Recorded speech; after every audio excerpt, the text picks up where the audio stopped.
Voting के चंद घंटे पहले तेजस्वी यादव ये ऐलान करते हैं कि 30,000 रुपया 14 जनवरी को महिलाओं के खाते में एक मुश्त भेजेंगे, सिर्फ इस बार सरकार बनवाइए। यह बहुत बड़ा ऐलान था और अपने आप में सबसे ज्यादा प्रभावशाली ऐलान था, क्योंकि चुनाव में वोट डालने के कुछ घंटे पहले अगर कोई ऐसा ऐलान होता है तो वो रातों रात माहौल बदल देता है। अब इससे माहौल कितना बदला, इसी पर बात करेंगे। दूसरा, महिलाओं को लेकर के तेजस्वी यादव के लिए यह ऐलान करना मजबूरी क्यों बन चुका था। जो तमाम अलग अलग सर्वे थे उसमें नीतीश कुमार को अगर कैटेगरी में बांट के कोई सर्वे आ रहा था कि 18 से 30 साल के युवा सबसे ज्यादा किसको पसंद कर रहे थे, उसमें तेजस्वी नंबर 1 होते थे। अगर 30 से 40 साल के जो आदमी है वो किसको सबसे ज्यादा पसंद करना है, उसमें तेजस्वी टॉप पर होते थे। लेकिन जब महिलाओं का सर्वे आता था तो उस सर्वे में तेजस्वी यादव हर बार पिछड़ जा रहे थे। कहा जा रहा है कि तेजस्वी यादव समझ गए कि चुनाव हम हार कहां रहे हैं। अब इसी पर चर्चा करेंगे कि यह 30,000 रुपये का फॉर्मूला क्या है। यह 30,000 रुपया दिया जाएगा, इसका परिणाम क्या पड़ेगा, और सब पर चर्चा करेंगे, बातचीत करेंगे।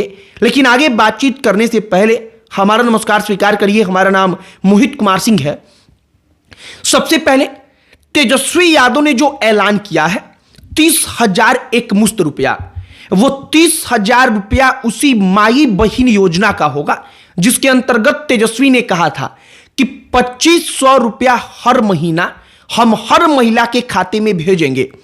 अब यह सरकार बनने के बाद संभव होगा या नहीं होगा यह तो वक्त बताएगा, लेकिन फिलहाल तेजस्वी यादव ने इसी 2,500 प्रति महीना वाले रुपये को यह कहा है कि हम 12 महीना का यानी कि 1 साल का इकट्ठा जो 2,500 गुने 12 आप करते हैं तो 30,000 होगा, वो 30,000 रुपया 14 जनवरी को भेज देंगे।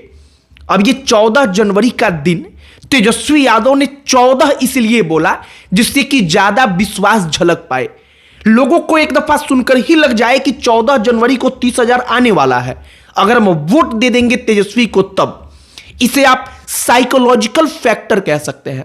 मतलब आम वोटर्स के साइकोलॉजी के साथ पढ़ना, उसके साथ खेलना, उसको पढ़ करके कोई वादा करना। अब तेजस्वी यादव 30,000 रुपए का वादा कर देते हैं, लेकिन इस वादे के पीछे की कहानी भी बड़ी ही ज्यादा उत्साहित कर देने वाली है। नीतीश कुमार, उनका ग्राफ डाउन हुआ है, लेकिन महिला वोटरों में नीतीश कुमार का ग्राफ कभी डाउन नहीं हुआ है। नीतीश कुमार वहां पर हमेशा से किंग रहे हैं।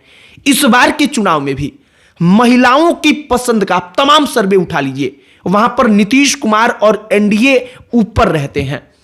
जो एनडीए है वो नीतीश कुमार के कारण आरजेडी के गठबंधन को पीछे छोड़ता रहा है, क्योंकि नीतीश कुमार ने महिलाओं का भरोसा जीता है। जीविका दीदी जो पूरा का पूरा एक कॉन्सेप्ट है, नीतीश कुमार उसके कारण साल 2015 साल 2020 में अपनी सरकार बना चुके हैं।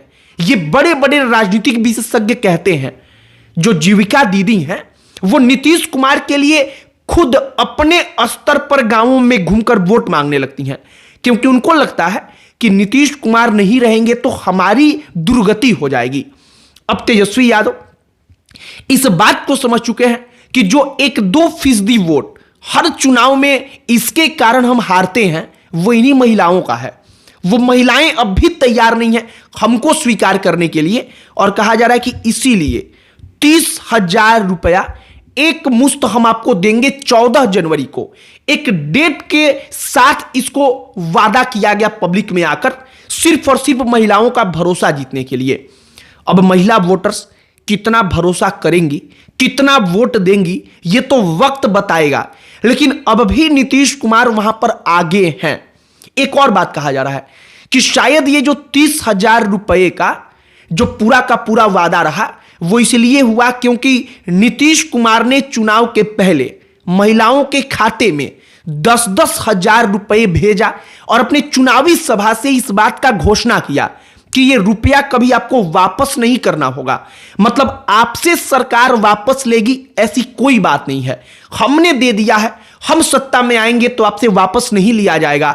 और नीतीश कुमार का जो ये पूरा का पूरा भाषण था वो एक प्रकार से महिलाओं के दिमाग में घर कर गया।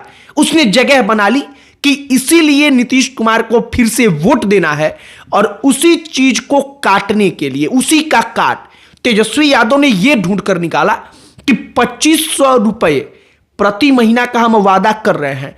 अब इसी को जोड़ करके कहते हैं कि 12 महीना का इकट्ठा हम 14 जनवरी को आपको दे देंगे 30,000 रुपया। बाकी 4 नवंबर को यह ऐलान होता है। उसके चंद घंटों के बाद वोटिंग, यानी कि वोट डालने के लिए महिलाएं बूथ पर जाने वाली होती हैं। तो इसका असर कितना व्यापक होगा इसका शायद आप अंदाजा लगा सकते हैं, या फिर इसका अंदाजा मतलब वो कितना असरदार रहा ये चुनाव का परिणाम बताएगा। बाकी नीतीश कुमार के बारे में अगर आप जा करके उनके चुनावी मैनेजमेंट को समझेंगे तो आपको मालूम चलेगा कि महिलाओं के अंदर नीतीश कुमार को लेकर के एक सॉफ्ट कॉर्नर हमेशा रहा है। नीतीश कुमार जब 2005 में सत्ता संभालते हैं तो सबसे ज्यादा फर्क महिला वोटरों को महसूस हुआ, क्योंकि उस दौर में जब लालू प्रसाद यादव और राबड़ी देवी सत्ता चला रही थी तो भले ही जंगल राज तमाम अलग अलग पर्सपेक्टिव के साथ था, लेकिन सबसे ज्यादा कोई प्रताड़ित हो रहा था तो वो महिलाएं थीं। और महिलाओं ने नीतीश कुमार के रूप में ऐसा देखा कि उन्होंने एक ऐसे मुख्यमंत्री को पाया है जो मुख्यमंत्री कम से कम उनकी सुनता है, उनके लिए सोचता है। और तब से महिला वोटर नीतीश कुमार के साथ जुड़ा। और इसके बाद जीविका दीदी, महिलाओं को लेकर के तमाम अलग अलग जो प्रोत्साहन योजनाएं चलाई गई, उसने नीतीश कुमार को महिलाओं के सर्वोच्च नेता के तौर पर बिहार में स्थापित कर दिया, सबसे पसंदीदा नेता के तौर पर स्थापित कर दिया। तेजस्वी यादव युवा है, राहुल गांधी युवा है, चाहे पीआर के सहारे इमेज कितनी भी बिल्ड कर ली जाए, लेकिन वो नीतीश कुमार के सामने अब भी महिलाओं के पसंदीदा चेहरों में नहीं टिक पाते हैं। बाकी 30,000 रुपए का प्रभाव चुनाव का परिणाम बताएगा। हमने जो अब तक तमाम चीजें हुई वो बताने का प्रयास किया है। अब इस बार जो पूरा का पूरा चुनाव हो रहा है, इसमें सबसे ज्यादा महत्वपूर्ण यही चीज है कि महिला वोटर एक बार फिर नीतीश कुमार को वोट देंगी या महिलाओं का वोट आरजेडी की तरफ शिफ्ट होगा। अगर वो वोट शिफ्ट हो गया तो तेजस्वी यादव के लिए बड़ी बढ़त होगी, क्योंकि वो वोट जाति से अलग हटकर, वो वोटर जो महिला वोटर है वो जाति धर्म को एक किनारे रखकर नीतीश कुमार को हर बार चुनती रही है। बाकी आपकी इस पर क्या प्रतिक्रिया है कमेंट बॉक्स में लिखकर बताइएगा। अन्य कोई टॉपिक जिस पर आप चाहते हो कि हम वीडियो बनाएं, जिस पर हम चर्चा करें, उसे भी कमेंट बॉक्स में लिखकर बताइएगा। हमारा पूरा प्रयास होगा कि हम उस टॉपिक पर भी वीडियो बनाएं, उस पर भी चर्चा करें, उस पर भी बातचीत करें। बाकी इस वीडियो को यहीं पर समाप्त करते हैं। अंत में हमारा परिचय, हमारा नाम मोहित कुमार सिंह है। बहुत बहुत धन्यवाद।